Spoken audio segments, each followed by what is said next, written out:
हमारा विश्वास यीशु के शब्द पर होना चाहिए। पतरस पानी पे कैसे चला? यूं ही नहीं चल पड़ा वो। उसने देखा कि यीशु पानी पे चल रहे, वो नैया से उतर के चलने ले लेगा।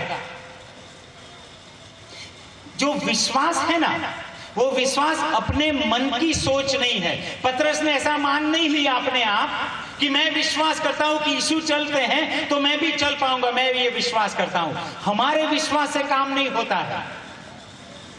मैं समझाऊंगा कैसे। पतरस ने ये खुद की सोच नहीं थी कि वो पानी पे चले। उसने खुद मान नहीं लिया। उसने खुद ऐसा नहीं कहा कि मुझे विश्वास है मैं पानी पे चल सकूंगा। नहीं। एक जगह मीटिंग थी और वो मीटिंग एक घर के छत पे मीटिंग थी। और वहां पर जब मीटिंग शुरू हो रही थी तो घने बादल छाए हुए थे, बारिश का मौसम था। तब मैंने जो आयोजक थे उनको बताया कि ये जो मीटिंग है उसको घर में ले ली जाए, घर में करते हैं क्योंकि बारिश आ सकती है।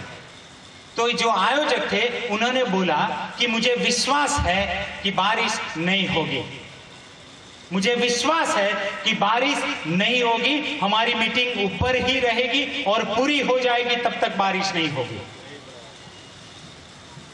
मीटिंग शुरू हुई, आराधना गाने सब शुरू हुए, प्रभु के दास ने अपना प्रचार शुरू किया और अभी प्रचार शुरू ही किया, जोर से बारिश शुरू हो गई। तुरंत ही सबको ऊपर से लेके घर में ले जाना पड़ा और घर में मीटिंग समाप्त करनी पड़ी। क्यों? इनका तो विश्वास था कि बारिश नहीं होगी, इनका तो विश्वास था कि मीटिंग होगी। क्या हुआ? यही बात आपको और मुझे सीखनी है कि विश्वास वो हमारा विश्वास नहीं है, हमारी मान्यता उसके मुताबिक नहीं होता है, हमारे विश्वास के मुताबिक परमेश्वर नहीं करते हैं। समझिएगा ये बात। मैं मान लेता हूं बारिश नहीं होगी, नहीं, उससे नहीं होता है। पतरस अपने आप से चल नहीं पाया। उसने ऐसा नहीं कहा कि मैं मानता हूं, मेरा विश्वास है, पानी पे चल नहीं पाऊंगा। नहीं, ध्यान से पढ़िए। उधर पानी पे चलने से पहले पतरस ने कुछ यीशु से कहा। क्या कहा? कि उसने कहा, हे प्रभु, यदि तू ही है तो मुझे अपने पास पानी पर चलकर आने की आज्ञा दे। उस पे गौर करें आप। आज्ञा दे मतलब प्रभु तू शब्द बोल, तेरे मुंह से वचन होना चाहिए कि तू आ। पतरस यही बात का इंतजार कर रहा था। उसका विश्वास ऐसे ही नहीं आया। जब यीशु ने कहा कि तू आ, प्रभु का जो शब्द उसके मुंह से निकला ना, तब पतरस ने उसके पर विश्वास किया कि यीशु ने कहा ना, अभी मैं चल सकता हूं। तो विश्वास ये अपनी सोच नहीं है। कई लोग इससे होकर निराश हो जाते हैं। क्या? कि मैं तो मानता हूं प्रभु ऐसा करेगा, लेकिन फिर ऐसा होता नहीं है तो निराश हो जाते हैं कि प्रभु ने नहीं किया।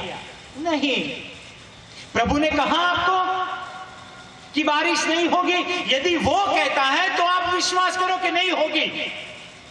कितने भी घने बादल क्यों ना आए, लेकिन जब प्रभु बोलता है ना कि नहीं होगी, तब आपको विश्वास करना है कि काले बादल से भर दो, लेकिन आज बारिश नहीं होगी। हालेलुया।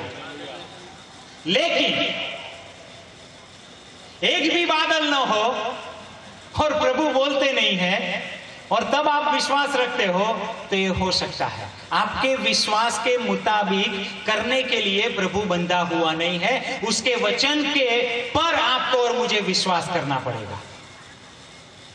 जब पतरस ने सुना ना प्रभु का वचन कि तू आ, तब वो निकल पड़ा, पहले नहीं निकला। और सुन लीजिए, पहले यदि वो निकल पड़ता अपना विश्वास लेके, तो जरूर डूबता वो। और फिर जो गुनाह है वो यीशु पे आता है, दोस्त यीशु पे आता है कि यीशु ने बचाया नहीं। यीशु बोलते मैंने बोला है नहीं आपको। पतरस ये बात आपको और मुझे सिखा रहा है कि हमारा विश्वास है ना, उसके वचन पे आधारित होना चाहिए। मैं आपको और एक बाइबल से उदाहरण दूं। परमेश्वर ने अब्राहम जो बगैर संतान जिया जा रहा था, उसको परमेश्वर ने प्रतिज्ञा दी कि मैं तुझे बेटा दूंगा। ठीक है, परमेश्वर का वचन अब्राहम के पास आया। क्या आया? मैं तुझे बेटा दूंगा और उसके द्वारा ही तेरे वंश कहलाएगा। तेरी जो संतान होगी, लड़का होगा, उसके द्वारा तेरा संतान कहलाएगा। परमेश्वर का वचन अब्राहम के पास आया, तभी उसने विश्वास किया। समझिएगा बात। ऐसे ही अब्राहम ने विश्वास नहीं कर लिया कि प्रभु हमें लड़का देगा। नहीं, आपके और मेरे विश्वास के मुताबिक करने के लिए परमेश्वर मजबूर नहीं है। यदि परमेश्वर को पकड़ना है तो उसके वचन से आप पकड़ सकते हो। Praise the Lord.